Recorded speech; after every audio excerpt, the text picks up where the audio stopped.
Hi ma'am, good morning po. Ma'am, maraming lugar po sa bansa yung nakaranas po ng rotational brownouts nitong mga nakaraang araw dahil po sa power supply disruptions. Meron po bang direktiba si Pangulong Marcos Jr. sa DOE, lalo na po apektado rin yung mga medical na pangangailangan po ng ating mga kababayan? Opo, at umaksyon po agad ang Department of Energy at ito po ang kanilang mensahe na ipapaabot natin sa taong bayan. And I quote, "Under the directive of President Ferdinand R. Marcos Jr. to immediately stabilize grid conditions and protect consumers from power disruptions, the DOE swiftly ordered NGCP's restoration of affected transmission lines, which are Tayabas Ilijan 500 kV and Dasmariñas Ilijan 500 kV line. Actively work with generating companies to safely synchronize affected supplies capacities back on the grid. Mobilize the Grid Reliability Task Force with ERC, IEMOP, Transco, and PSALM, and directed NGCP to provide the full technical and incident reporting to ensure accountability and the safe return of critical capacities to the grid." End of quote. From the DOE po to. Sunod na tanong mula kay Katrina Domingo, ABS-CBN. Good morning, Undersecretary. How does the Palace respond to growing calls to replace Interior Secretary John Vic Remulla? Wala pa pong anumang makukomento sa panawagang yan.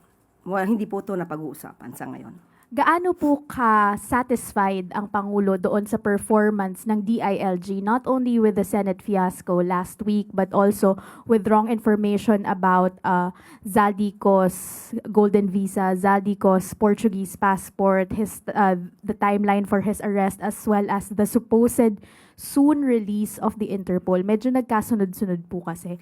Ano po yung pinapataw ng Pangulo? How does the President hold the Interior Department accountable for these gaffes? Sa ngayon, ang huling pagkita ko po na sila'y nagkausap sa aking huling, kumbaga ako'y witness, yung huling pagpupulong bago tayo nagkaroon ng briefing nung Huwebes.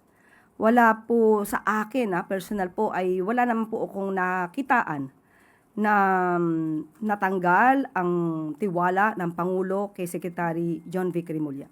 Ma'am, last Sa ngayon.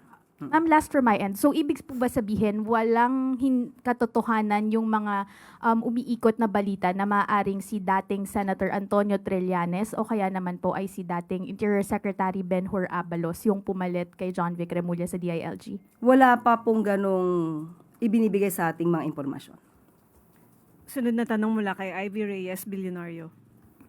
Hi, Yusa. Good morning. On serving Senator Bato his warrant, Attorney Nery Colmenares said the government can find Senator De La Rosa with all its intelligence fund. Kung gugustuhin daw po ng gobyerno, mahahanap naman po talaga si Senator Bato. Since the senator has now escaped twice, how is the administration utilizing its resources to hold the senator to account? So sinasabi po pa talaga natin na siya'y tumakas. Sa unang pagkakataon, nung nabanggit po ni Ombudsman Remulla na may warrant of arrest, ito naman po ay hindi pa nasa sa publiko. So, hindi naman natin masasabing siya'y tumakas, kundi siya'y nagtatago lamang para siguro hindi siya maabot ng kamay ng batas. Sa pangalawang pagkakataon, maaari nating sabihin na siya talaga ay tumalilis dahil nabanggit na may warrant of arrest na inisyo ang ICC. Nakita naman po niyo kung paano magtrabaho ang ehekutibo. At siguro ang dapat lang mangyari dito ay wag natin pabayaan ang may mga masamang balak na paligtasin ang dapat na managot.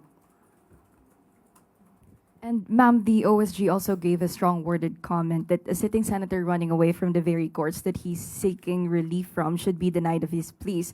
We understand Malacanang leaves all opinions to the courts, but doesn't the palace see a need for a stronger stance, especially now that this has reached international traction? Kita-kita po natin kung ano mismo ang binanggit ng OSG. Nabanggit na sa ngayon ay tinuturing na isang pugante itong si Senator Bato de la Rosa.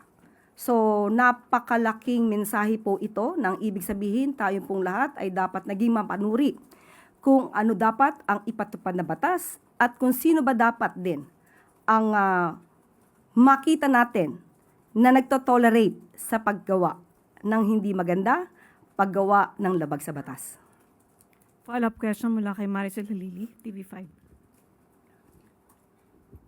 Yusek, good morning. So how does the palace view those personalities like Senator Robin Padilla who allegedly helped Senator Bato to leave the Senate premise?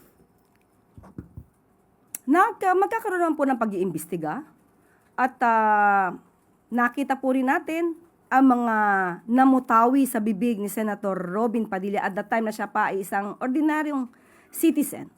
Na kapag sinabi niya na kapag kami nagsisilbing warrant of arrest ay dapat na sumuko. Pero bakit hindi natin nadidinig mismo kay Senator Robin Padilla ang ganong mga salita patungkol sa kanyang kaalyado na si Senator Bato de la Rosa? Meron bang ibang pagtingin? Meron bang tinititigan? At merong tinitignan lamang? So, kung sino dapat na managot dito, kung mayroong mga pagkukulang at may lumabag sa batas, mayroong nagtatakas o nagpapatakas, dapat lang din po tayo mga Pilipino ay maging mapanuri sa mga nagiging aksyon ng ating mga public servants.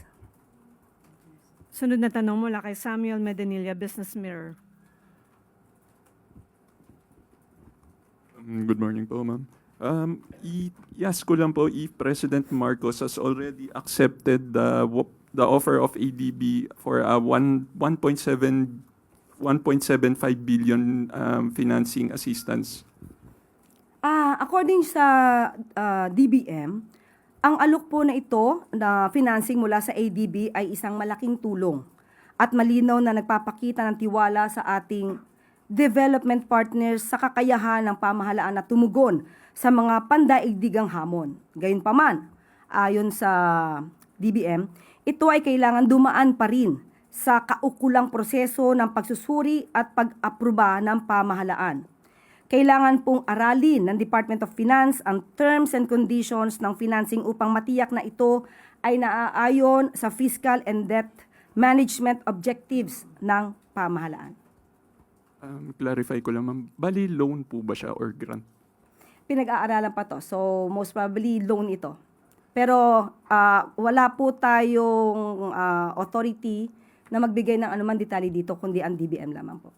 On another topic na lang po. Update lang po kung meron na magre-request na po ba yung Executive Department for a supplemental budget sa Congress for its Middle East response. Okay, ayon din po sa DBM at nakausap po natin sila. Tungkol naman sa posibilidad ng supplemental budget, wala pang pinal na desisyon. Sa ngayon, ang anumang susunod na hakbang ay ibabatay sa magiging resulta ng interagency assessment, fiscal space ng pamahalaan at aktual na pangangailangan ng ating response measures. I-ask ko lang, ma'am, kung ipag-uusapan po kaya to kung matutuloy yung LEDAC at saka yung uplift meeting tomorrow po? Walang nakaschedule na LEDAC, pero may nakaschedule na uplift. Bakit po kaya, last week po na-mention na baka May 19 yung LEDAC, bakit po hindi na po siya matutuloy? Wala pong nasabi sa akin dahilan. Wala lang po sa schedule. Thank you po. Sunod na tanong mula kay Rafi Ayeng, Daily Tribune. Hi, ma'am. May we just know why the president appointed former Iloilo City Mayor Jed Mabilog, despite his name being included in the drugs watch list during the term of President Duterte? Siguro kung nasa drugs watch list siya, wala po tayong personal na kaalaman dyan. At siguro kung nasa drugs watch list siya, dapat na-demanda na po siya sa ngayon. May demanda na po ba? Parang binigyan po, di ba, ng clemency? No. About the drugs list. Wala pa naman. So, walang kaso. And on another topic po, as the impeachment proceedings officially starts, hopefully today, ano ang pakiusap ng palasyo sa mga senator na tatayong judges? Kasi alam naman po natin na maraming kaalyado si Vice President Sara Duterte sa Senado. Alam naman po natin ang impeachment trial ay trabaho po ito at mandato po ito sa Senado. Hindi po kailangan na makialam ang Pangulo sa sinabing mandato ng Senado dahil meron po tayong separation of powers. Ang dapat lang po sigurong laging natin tandaan-daan, hindi lang mga Senado, hindi lang sa Senado at Senador, kundi tayo mismong mga Pilipino. Ang dapat na managot, ayon nga sa Pangulo, ay dapat na managot. So, wag na lamang siguro maging daan ang sinuman sa pagtakas ng mga dapat na managot.